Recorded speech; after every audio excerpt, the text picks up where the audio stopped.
Morning. Thanks. Good morning. It's 10 a.m. on Tuesday, October 20th, 2020, and this is 10 on Tuesdays. Today, I have special guest and entrepreneur Aaron Bakken of the Franchise Consulting Company. So, whether you have thought about diversifying your investments, you thought about turning your company into a franchise, or maybe you're thinking about starting a business, or even yet, maybe you want to reaffirm why you're not ready to do any of that, let's find out today with Aaron. I'm Holly Hoffman, founding partner and CEO of the Sales and Income Tax Advisory Network. Prior to creating my company, I worked for the Wisconsin Department of Revenue as an auditor, speaker, and sales tax specialist. My passion is to help provide sales tax education and support to tax professionals, businesses, and associations with the goal of building a network of empowered taxpayers. For more information, visit salesandincometax.com. Thank you for joining my web chats, 10 on Tuesdays, every Tuesday from 10 to 10:30 a.m. You can check out previous episodes on my 10 on Tuesdays channel. To find my channel, go to salesandincometax.com, look for the 10 on Tuesdays logo. You can click the logo to register for the weekly webinars, or you can click on Watch Previous Episodes to access the 10 on Tuesdays channel. So with that, let me formally introduce Aaron Bakken. Aaron's an entrepreneur and franchise consultant. He's been in the business world for 20 years. He's owned a total of 8 companies, currently owns 3. And I just wanted you to have a little chance to explain to the audience some of your background, and then we can jump into some of my questions. Sure. Well, it all started with, I was an exchange student in high school. I had the chance to go to Germany twice and learn the culture, learn the language.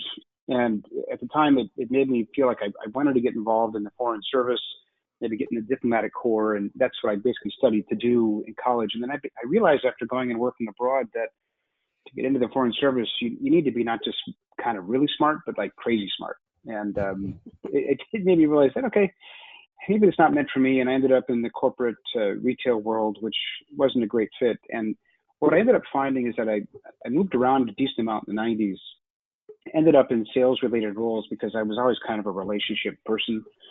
And as much as I've never really found sales to be something I love, it is something I do well. And during the big .com buildup in San Francisco, I got laid off like almost every other salesperson who worked for .com in 2001. Mm-hmm. And there were no jobs for people like me at that time in the Bay Area. And so I ended up helping my wife of the time with her business. And before I knew it, we had new clients and we had more work than we knew what to do. And we rented an office and hired staff, and it kind of became an entrepreneur basically by accident. And created another business a couple years later, a day spa and retail business that was actually a fledgling franchise. It was a client of ours. And that was my first foray into being a franchisee. It was not a particularly good one, but nevertheless an experience into it. And I've never really looked back. I have found being self-employed is almost like an addiction. Once you've done it and you try to go back to work for somebody else, you find that the grass always feels like it's greener, even though being an entrepreneur, in my opinion, is significantly harder than working for somebody else. It's all in you. When you screw it up, it's your fault. When everything goes well, of course, you can take all the credit, but most of us, it's never enough. You're always trying to one up yourself, do better. And for me, it's become a lifelong passion. And the most important thing for me at this point, after more than 20 years now of doing this, is I want to help people avoid making a lot of the silly, I would kind of say, just blinders on mistakes that I made early on in my entrepreneurial career. It's just really easy to think that you have a monopoly on good ideas and good information, and you really need to sometimes check yourself. And that's my hope with a lot of the consulting work I do, is to help people get started right, and not necessarily experience some of the failures that I have, if I can. Yes. And people need that. I know when we were talking the other day, you had 2 main pieces of advice, or I guess core understandings to be a successful business owner. And I don't want to go into it too deeply, but do you remember what those are? If not, I can remind you what you told me. Sure. Maybe just to make sure we stay on track. So one was no one will do it all for you, which Yep. is key. And two, you need to continually keep learning. Yes. So I think this is fair to say, whether you go into franchising or you start something on your own, um, it, it really is all on you. And it's so easy, I think, to get comfortable once you've created a business or you've bought into a franchise and things are well. It's very easy to think, okay, well, I figured this out, right? This is great. You kind of take your eyes off the ball. You start to coast. You think, okay, I can step back, let my team run things, and that can work. And there are, frankly, in the franchise world, there's a lot of franchises that are set up that way from the beginning to be this kind of semi-absentee ownership oriented structure. But you have to continue to check in. You have to have people that work for you that you trust. They have to be bought into the end goal of the business. And if you don't have that, the minute you kind of get complacent, I found, oh, things can really go sideways really quick. And so Yeah. you don't have to be the person in there doing everything every single day, but you definitely need to still be paying attention to what's going on. And forgive me, the second point was? Always keep learning. Yeah. So I definitely have found, I get, that kind of relates to the first one in the sense that I think that it's easy once you've been successful to think like, okay, I figured this out. And I just have learned that the people who are most successful, the big names out there in the entrepreneurial world, one of the things that they'll continuously tell you is that they continue to learn. They continue to try and hire people who know more than they do. They recognize their shortcomings. They recognize the things that they don't understand. That doesn't mean that they don't try to become well versed in how some aspect of their business or new business works. But ultimately, they continue to be a student of the world, a student of business, a student of whatever area that they're operating in terms of their business, and never really assume that they know it all. Yeah. I find it in the people who do. Sooner or later, someone comes along and eats their proverbial lunch with a better idea, a better way to make their widget. You need to constantly be thinking about how I can be doing this better. And kind of speaking of eating people's lunch, so I know every show I do focuses on COVID, but it's been such an interrupter. And after our economic collapse, I guess we're still in the midst of it. I wanted to talk to you. We had discussed a few things, and I kind of want to touch on a couple of them. One of the things I'm going to ask you about is, anytime there's a disruption in the economy, it it's hurtful, but it also creates a lot of opportunity. And I'm going to ask you about that. And then I'm going to ask you what areas you are seeing increased opportunity. And I know you and I had a long chat about ideas that people never expected or that come out of nowhere that are winners. But I want to kind of talk about virtual learning and fast food industry.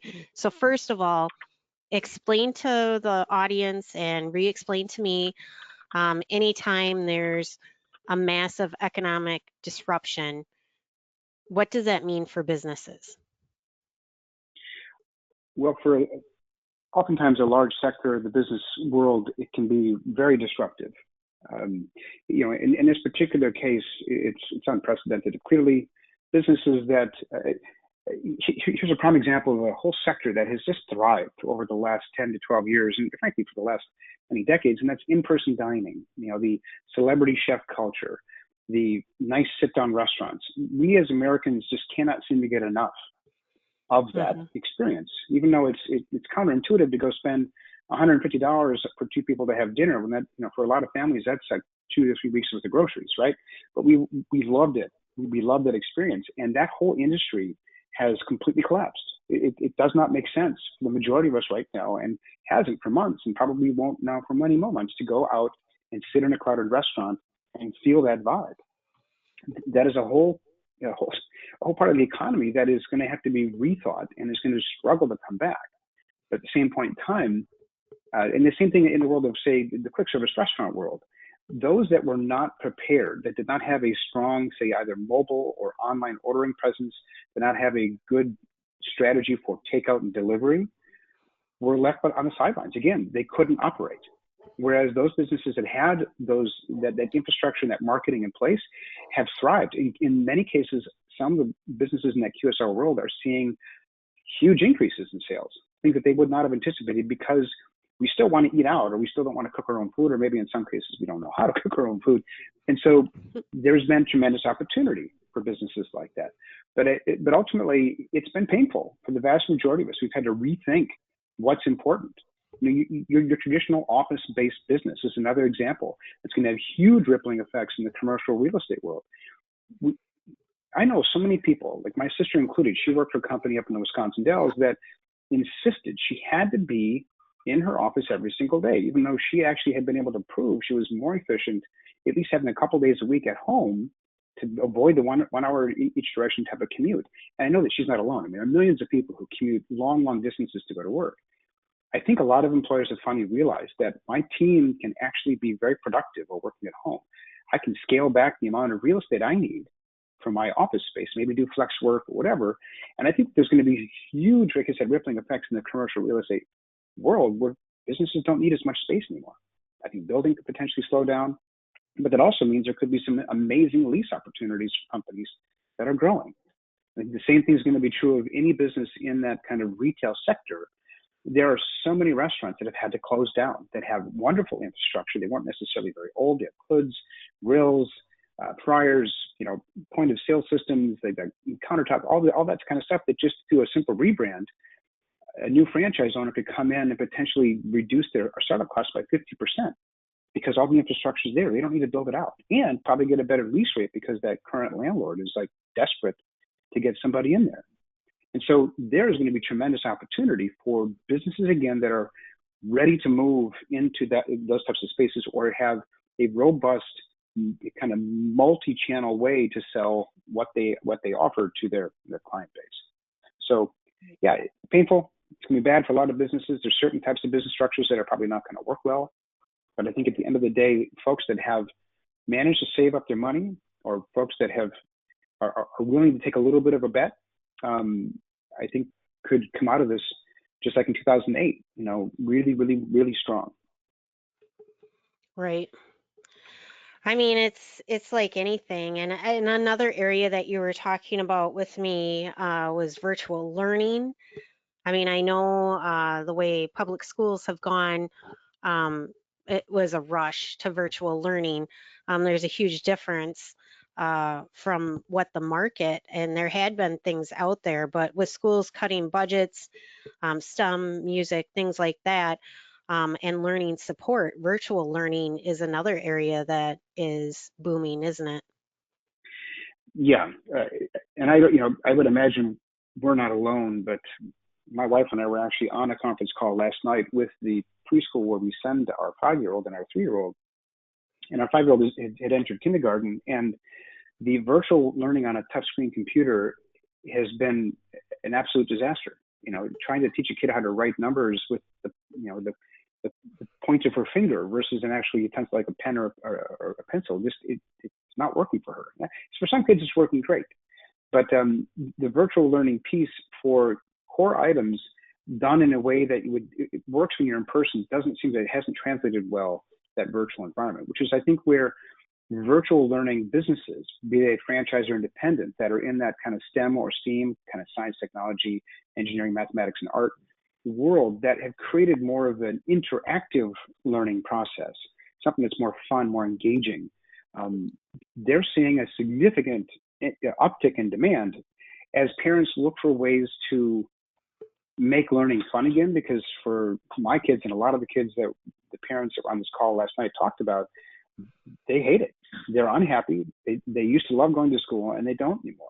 And it's, again, I think, as the traditional learning structure makes sense when you're in person, but to try and translate it directly to virtual learning in the public school system just has been complicated. And you can't fault them. They didn't have a lot of time to prepare, and this is Right. again an unprecedented situation. But franchises and businesses that offer that more immersive, interactive, more fun approach to learning, which is what a lot of these virtual learning companies do, I think are really poised to grow. And I mean, they were already in the right place. They just, they were typically,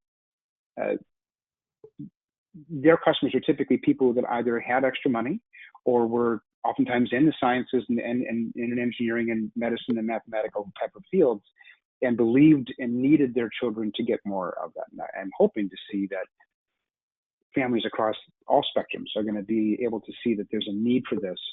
And who knows, maybe in 10 to 15 years, when some of these kids get ready to get out of college, we'll have a nice push of kids getting back into the trades and getting back to the sciences and engineering fields, because my understanding is that there hasn't been enough. And so we'll see. Right. We'll see where it ends up. But yeah, virtual learning is definitely got some huge opportunities in front of it right now. Definitely. So I looked through some of your materials, and I have on the screen, I had kind of asked you behind the scenes differences between franchises and starting your own business.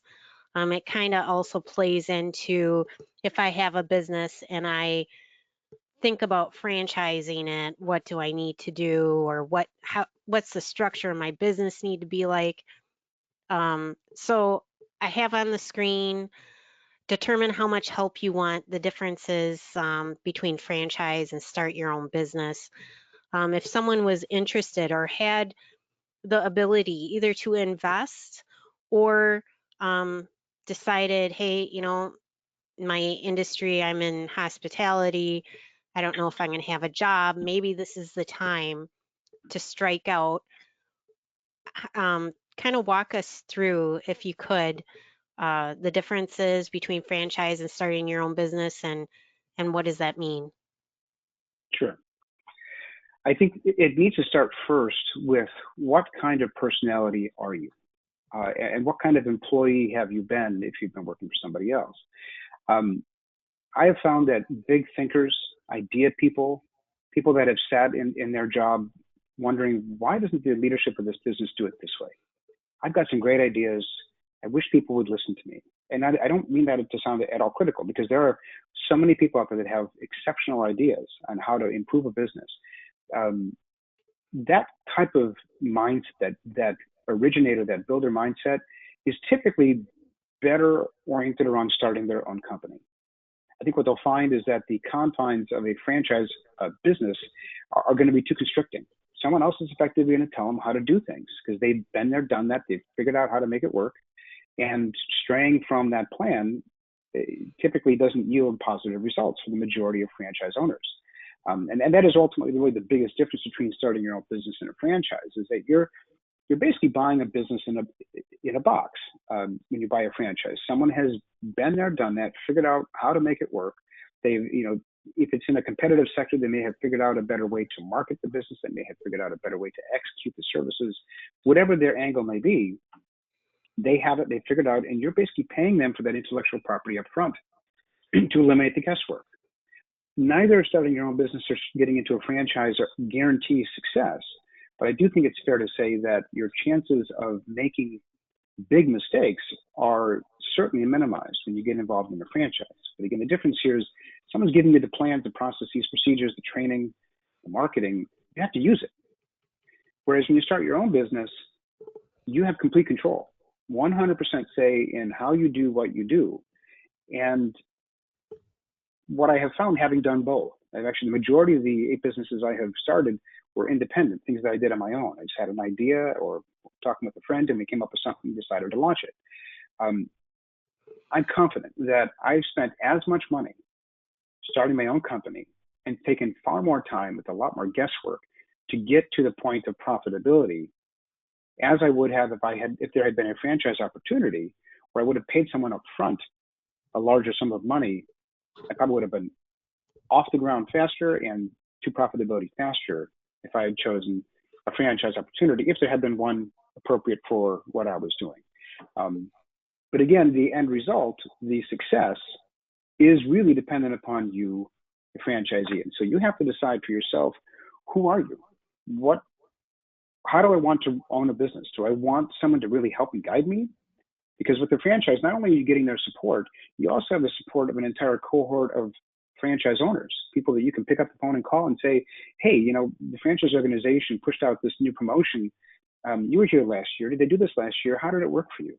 Did you find that there was a way to tweak it or present it, or how did your staff talk to people about it?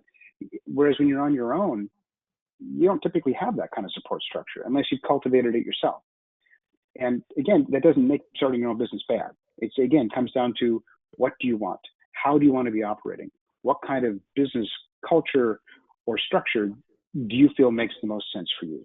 And then, all that being said, there are simply some businesses that just don't seem to translate well to the franchise world. And they're typically into the heavy sciences, medical, and engineering fields. I mean, there are some franchises in that sector, but for the most part, things that require an advanced degree typically is not what you don't typically find a lot of franchising opportunities in that world. Yeah. One of the things that you talked to me about is initial investment. And of course, this varies dramatically. Average franchise fees are 40 to 45,000. Average investment to start your own business, again, depends on what you're doing, 150,000. But if you're looking for help, one of the questions I asked, and you explained to me why you would hire a consultant. There's lots of attorneys out there for franchising or starting your own business. What's the difference between going with a consultant versus an attorney? Sure. Well, let's be sure to differentiate how and why you would do those two scenarios.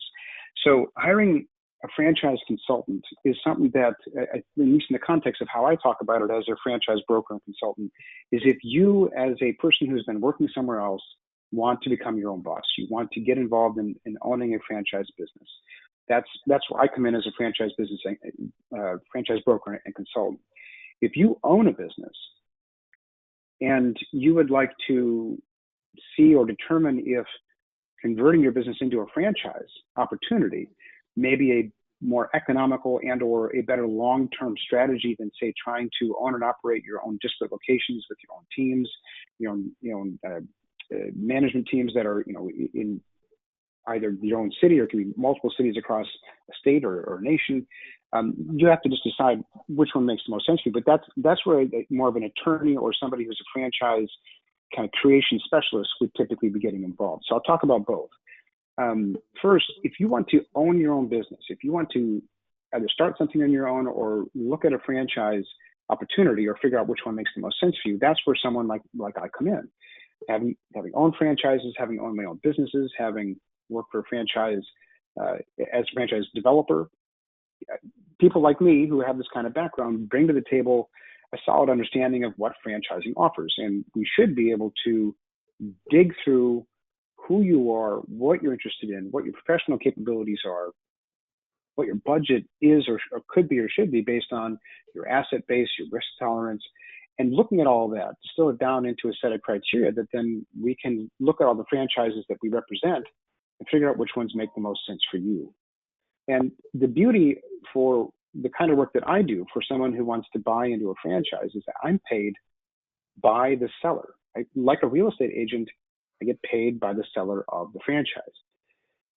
And the way our contracts are negotiated with our franchise partners, they do not get to charge our clients any kind of premium. So if you went to them directly, you pay them the same amount as if you went to them through me. So the question is, why wouldn't you let somebody guide you? Especially since you're never going to pay me an extra penny and I'm never going to ask you for any money. So you have that distinct advantage there of working with a consultant. I mean, to me, that's kind of the most important piece there. But not all franchise consultants are created equal. There's some that are just salespeople. So I would, dig into the background of the person who is soliciting you to help you find a franchise. What is the background? Have they always been in sales? Have they ever run a business before? Because to me, there's a big, big difference. Because you're not asking someone to buy a car. You're asking someone to do a major life-changing event. I mean, this is one of those top 5 stressors. Buying a house, getting married, getting divorced, going through the death of a loved one. Buying a business is a big, big deal. And so the person who's helping you needs to know what the heck they're talking about. And then on the flip side, if you own a business and you're thinking, I want to grow, business is great, we've got great ideas, we're making good money, You could either do it on your own, or you could hire someone or a group of people or whatever to help you convert it to a franchise. I've been down the road with the franchise group that I was with back in the early 2010s that hired basically a legal team to help them build the business. And they spent at least $250,000 just on legal related and consulting related fees and expenses to get their business launched, and probably another $250,000 on marketing and other things that, in hindsight, now that I know what I know, was really a waste of money. You can go out and hire a lawyer who specializes in franchising, but the one thing that I told you the other day is, and lawyers are great and they serve a purpose, but ultimately theirs is a line of business that is not inherently about being efficient. They make their money by billable hours. So the more hours they bill you, the more money they make, right? I mean, it makes sense. Yep. But so that's why there are some professional services organizations out there that are all about helping you launch your franchise. And that's all that they do. But their counsel is in-house, and they have other consultants and other team members that help you look at your operation procedures, your marketing procedures, your employee training procedures, and everything else, and figure out, can this be franchised? How can it be tweaked to make it franchisable? And then they'll help you even begin selling it in the beginning. And an investment like that can be more like 60 grand with the company that we work with, the franchise consulting company. And there are some other ancillary registration fees you have to pay for and some marketing expenses and things like that. But I'm confident that you work with an organization like that, you will spend incrementally less than if you just went out and hired a franchise lawyer who is, again, only going to be thinking about the legal side of things, and they're not able to help you on the marketing side, operation side, creating manuals, creating websites. I mean, so you definitely, you got to think, and you got to be working with the right team that can bring everything to the table. And thankfully, it doesn't have to cost you. I mean, it's not cheap, but it's not going to cost you an arm and a leg. Yes. Well, I can't believe it. We spun through a half an hour already. I need to increase the length of my episodes so that we can chat longer. But thank you so much, Aaron, for coming on and explaining what you do and your background and what the economy is like right now as far as businesses. And I appreciate it. And maybe you'll come back and visit us again. I'll be happy to. Thanks for the opportunity. Thank you. So next week on 10 on Tuesdays, we have Tracy Champagne from the Small Business Milwaukee, and she also owns TLC Digital, and she's going to talk about networking and marketing in today's virtual world. And then upcoming guests, we have Mike Griffin, CFO of JP Cullen, on November 3rd. He's going to talk about purchasing trends in construction industry. November 10th, I have Brad Boyks from the Wisconsin Builders Association. We're going to kind of do a post-election overview of the impact of the election results on the construction industry and the economy. November 17th, I have Scott Peterson and Chad Paulson from Avalara talking about certified service providers. This is regarding multi-state tax, and if you have economic nexus in multiple states, what services like Avalara and other CSPs can provide for you. And then Wisconsin Representative John Mako, I just booked him yesterday. He's coming on as a guest November 24th. He is chair of the Ways and Means Committee, and we are going to talk about, he's very heavily involved in tax policy, and we are going to talk about simplification of sales tax and the future of that, and kind of the economic impacts of the COVID and how that applies to tax policy going forward. And then December 15th, I have Craig Johnson from the Streamline Sales Tax Governing Board, and he indicated that he has some announcements to share with everyone on December 15th. And Secretary Barca, Wisconsin Department of Revenue, is going to be on. We just have to determine what date in December he will be on. But follow Sales and Income Tax on Facebook, LinkedIn, and Twitter for upcoming guests. And be sure to check out my website. We are revamping it. I announced to a few people, but I'll announce to everyone today. This past week, I did buy out my partners, and I am sole owner of my business. I'm very excited. And so there's going to be some changes moving forward, and I'm excited to do that. So watch for that over the next few months. and leading into 2021. So have a good week, everyone. I will see you next Tuesday when we meet with Tracy Champagne. Thank you.